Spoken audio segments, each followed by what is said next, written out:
We're going to have to keep getting vulnerable and uncomfortable and super awkward as we learn how to exist with you taking up less space and me taking up more. You're going to get frustrated and squeamish and stubborn as hell as you feel me encroaching on your territory. And I'm going to show up for all of it, reminding you over and over that there is nothing we can't both handle. Welcome to The Art of Speaking Up, a podcast that helps professional women access the limitless potential that lies within them. I'm your host, Jessica Guzik, and my mission is to help you find that spark inside you that has the power to transform your career in ways you may not have thought possible. I'm so excited that you're here. And now, on to the show.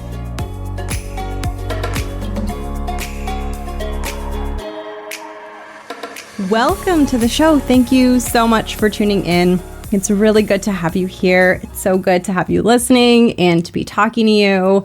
I'm going to give just a quick update on the show and where things are at for me before I dive into the content for today's episode. I didn't publish an episode last week. I usually publish weekly, and I'm usually pretty consistent when I'm doing a season. But a few weeks ago, I lost my cat. She passed on. Her name was Megan, and I was so close with her, and it was really hard for me. And I found myself just not in the right headspace to work on the podcast. And so I wasn't able to have an episode ready for last week. And I tried to record an update to just let everyone know, but I was still really emotional, and it was really raw, and it was really hard. So I just kind of went quiet last week. So I apologize for that, but thank you so much for sticking around and for being patient. And I've had a chance to process and, be with some of my sadness and just kind of work through some of what was coming up, which actually connects to the content for today's episode. And I was trying to figure out how to get back in the swing of things because my life just felt really kind of disrupted and shaken up by this loss. And I was trying to figure out how I ease back into the podcast and connect back into the joy of creating and the joy of doing this show and creating this content for you to listen to. I was just trying to figure out how I ease back in and how I make that pivot. And one thing that I noticed over the past couple of weeks while I was processing this loss and just kind of moving through a ton of emotions and so many different things, I noticed also alongside the sadness and some of the pain that I was experiencing, I noticed that my inner critic was getting really vicious and loud. And it was just really interesting to see how a lot of my pain and some of the really hard emotions almost got covered up with self-criticism and a really loud inner critic. And with that really loud inner critic, it was very easy for me to start to see its voice, to recognize its patterns. It was so visible and so present that it was so obvious. And if you struggle with being hard on yourself, or you have kind of an aggressive or vicious inner critic like I do, as you'll hear about in a second, you know that sometimes you forget it's there. And you just think like, oh, I suck. Oh, I'm just bad at this. Oh, I'm just not good at this, right? Oh, there's something wrong with me. And it can be really easy to forget that this voice inside you that is so harsh and so mean, it can be really easy to forget that that's not your voice. And I think it can be easy to forget how subjective that voice is and how so often so many of the mean things that you might say to yourself in your head, they are so often not grounded in reality, even when they feel very real. And that can result in a lot of stress. It can result in things like impostor syndrome. It can lead to a lot of exhaustion. And all of my experiences in the past couple of weeks with my inner critic really coming to the surface really loudly inspired me to create this episode, which is a letter to my inner critic. So I wrote a letter to my own inner critic to try to further mend my relationship with it. And I'm sharing this with you in the hopes that if you struggle with your inner critic and you're very hard on yourself and you second guess yourself, I'm hoping that hearing my inner experience and how I'm processing it might also help you, and most importantly, remind you that yes, it feels so real. And the things that you say about yourself inside your head, I know that they can feel objectively true. And I know that there's a part of you that's like, no, but it's really true for me. I really am bad at this. Or I really don't do a good job at this. Or I really am failing at XYZ. That voice is the inner critic. And so when you try to identify the inner critic and say, oh, I'm fine, like I'm not as bad as it's saying I am, the inner critic goes, no, like I'm right? It just gets more stubborn. And so I'm hoping that some of this process that I share with you around my letter to my inner critic and how I experience it and how I work through it is also helpful for you in reminding you how talented you are and how much you have to contribute to move you away from all that negativity and into a place of neutrality, and then from there into a place of seeing your gifts and seeing your talents and seeing all of the things that you have to contribute to the world that will actually benefit the world and make the world a better place if you choose to believe in yourself and be more confident and speak up more at work, or however that's going to show up for you. So this is a letter to my inner critic that I'm going to read to you. I hope you enjoy it. And at the very end of this episode, I am sharing a very exciting announcement. So listen through to the end and I'll share some news with you there. And I hope that you enjoy this letter.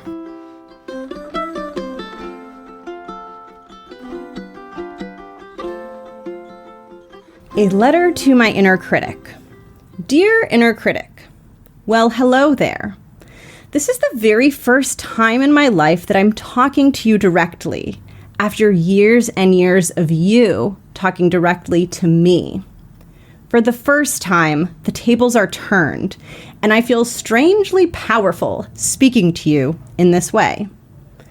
But I promise not to shame you or be mean. If there's one thing you've taught me over the years, it's that a cruel voice gets me nowhere.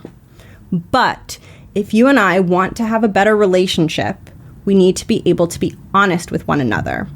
So I will be very direct with you, and I ask that you listen.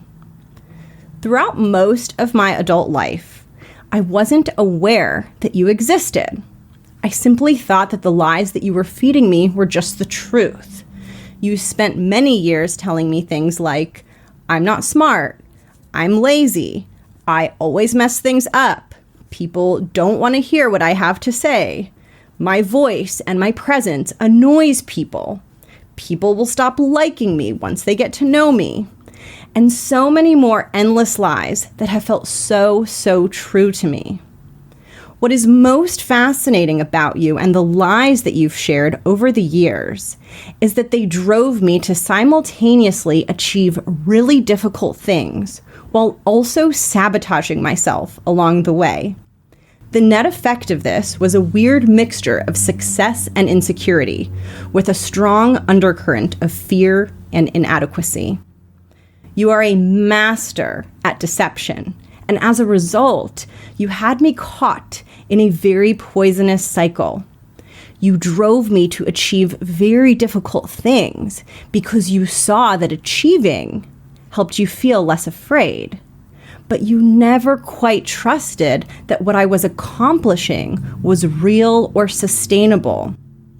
You were so fixated on the illusion of my not enoughness that even with tons of evidence, you refuse to believe that I am autonomous and powerful, and that I can survive and thrive no matter what. And so all along the way, you filled me with doubt, and you made me wonder, is this a fluke? What if I only succeeded because of all of these other external factors? What if I fail at my next job? What if I'm getting close to everything finally falling apart? Your fears fueled me to push harder, to try harder, to keep generating more and more evidence. Surely, if I just showed you enough times what I could do, you would eventually start believing. Until I realized that nothing would ever be enough for you. You only know how to be in disbelief, how to nudge me to doubt my instincts, how to fill my mind with second guessing. You never stopped to let me savor the joy of what I had created. Every successful outcome was downplayed and quickly forgotten, while every mistake set you off like an angry stick of dynamite. In the recent weeks, as your voice got very, very loud, I finally realized that pushing harder and doing more would get me nowhere with you. You are a bottomless pit who promises me you will one day be satiated, but now I know that isn't true. The real truth is that you are very, very afraid, and you desperately want to feel less afraid. But like a young child, you don't know how to express this. So instead of telling me I'm afraid, you kick and scream and throw tantrums in my mind, and then there I am, confused and frustrated and wondering why things feel so hard all of the time. You remind me of those villains from the TV show Scooby-Doo. Scooby and his crew would finally find the evil villain, but when they pulled off the villain's mask, the bad guy was always so much less scary. When I pull off your mask, I can see that you are basically a scared little child, begging for comfort and attention. So while I do feel frustrated and annoyed by you, I also want you to know that you are welcome here. I see you. I hear you. You are very deeply concerned, and you are trying to take care of me in the best way you know how. My promise to you is that I am here to offer you comfort whenever you need it. I promise to see you and acknowledge you and share words with you that are way, way kinder than the words that you share with me. When you come at me with cruelty, I will come back at you with compassion and kindness. But I also need you to know that I will not listen to you. You're like a crying child, and if I let you drive this car that is my life, I know with full certainty that you are going to crash it. So let's be clear. I'm the one in charge here, and while I promise to give you genuine compassion, don't mistake this for blind servitude. And don't think for even a second that I'll believe the lies that you so often try to tell me. I am officially onto you. You say I am stupid, but I am very, very smart. You say I am lazy, but I show up like a blazing fire when it's time to get things done. You say I mess everything up, but dear friend, can't you see that I'm just getting started? And these mistakes are the scaffolding that will make me unstoppable. Your vantage point is limited. You think you can see the truth, but you can't. You can only see through a lens of fear, scarcity, and pessimism. And every conclusion you come to is bleak and distorted. Now, I'll admit that I'm not perfect, and I can be highly subjective much of the time too. But luckily, there's more than just your perspective and mine. There's your voice, there's my voice, and then there's a third voice. The third voice doesn't always speak in words. It sometimes shows up as a nudge, a feeling, a flash of intuition that feels undoubtedly like the truth, even when no evidence lies behind it. And that third voice, that limitless well of wisdom and knowing, wants both of us to know that even in our current state of conflict, everything is fine. This process of you and I coming together is unfolding in the perfect way and in perfect timing.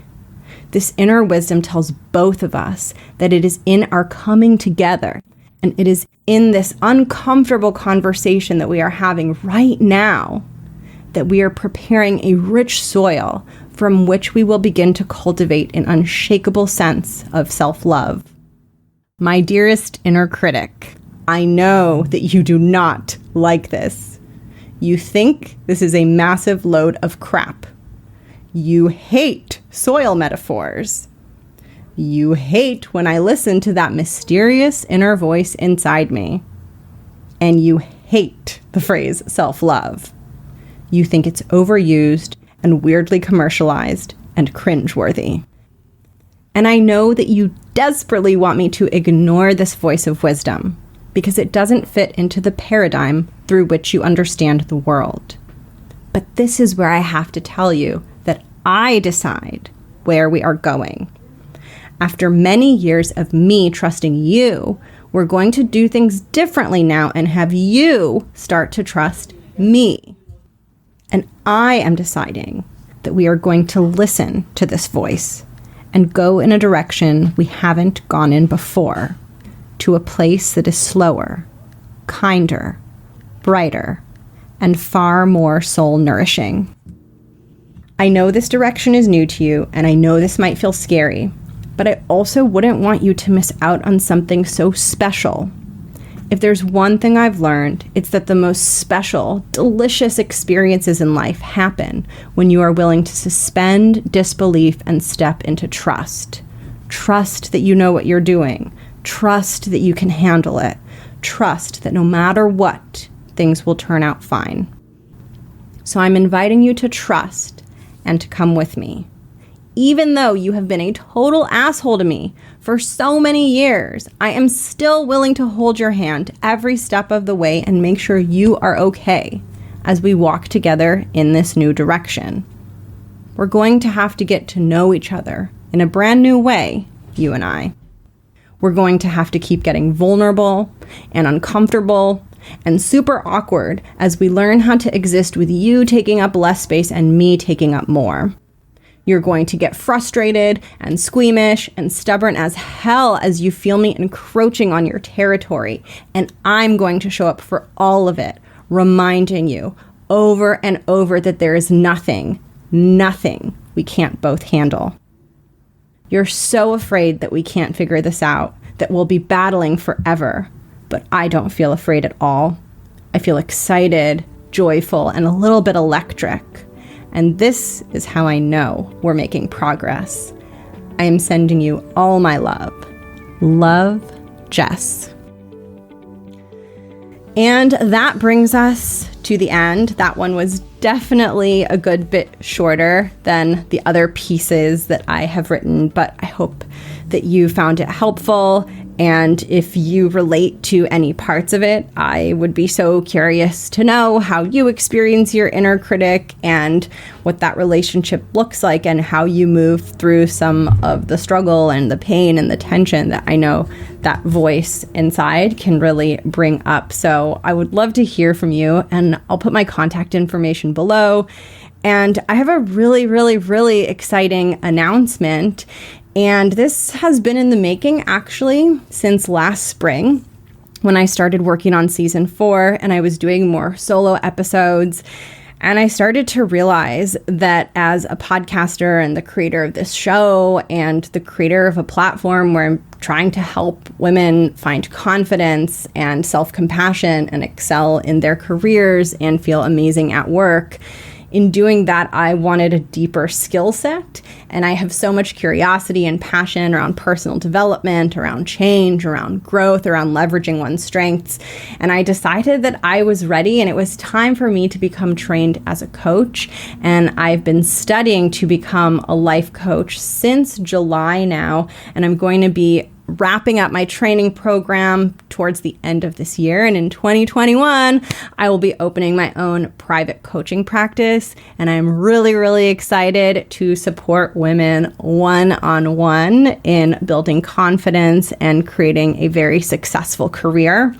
So that's upcoming. The reason that I'm sharing it with you now is because while I'm in the process of completing my training, I'm beta launching my coaching, which basically means that I'm going to be working with a small number of women at a reduced price from what it'll be when I launch for real in 2021. And so if you are looking for support, if you are interested in working together one-on-one, I would love to meet you and see if what you want is something that I can help you with. And you can learn more about how I can support you and how I'll be working with women on the podcast website. So if you go to theartofspeakingup.com/coaching, you will see a little bit more. But to give you a high level overview, right now I am supporting women in 2 different ways. The first way is through a structured coaching program, and the second way is more of a customized life coaching approach. So the first way, which is my signature program, is specifically created for women in corporate who want to feel more confident and stable and solid in their roles and want to stop some of the second guessing and some of that inner negativity and chatter that can come up. It's for women who want to move away from that to feeling very strong, knowing that you're overperforming in your role and having greater trust in yourself and your capabilities and your ability to excel and really over deliver in your role. Not in a way that feels stressful, but in a way that comes from a place of genuine confidence. That is the goal of my structured signature coaching program, and you can learn a little bit more about it on the website. And I'm also doing customized life coaching, where I can support you with goals related to your career and related to your creativity and your passions and building a life that you feel excited about, that you feel engaged with, that you feel passionate about, and you feel like is going in the direction you want. Because this life that we have, like I wrote about in episode, I think it's 67, in my essay about the fear of introducing yourself to a room full of people, this life that we have, we don't know if we get more than one. And it's all about making the most of what you have and getting out of some of the patterns that are keeping you stuck so that you can have greater confidence and greater fulfillment. If you want to learn more, if you're interested in working together, you can learn more at theartofspeakingup.com/coaching. And I would love to connect with you. And I look forward to supporting you and helping you reach your goals. And with that, I'm going to sign off. Oh, and if you're newer to the show, also check out the show notes where you can join the private Facebook group, and you can also download my free assertiveness ebook. And yeah, that brings us to the end. I'm just so thankful that you're here. Thank you for being patient with me last week as the podcast went on an unexpected hiatus. Share the show with a friend if you love it. And I'll catch you next week in the next episode. Mwah! Bye.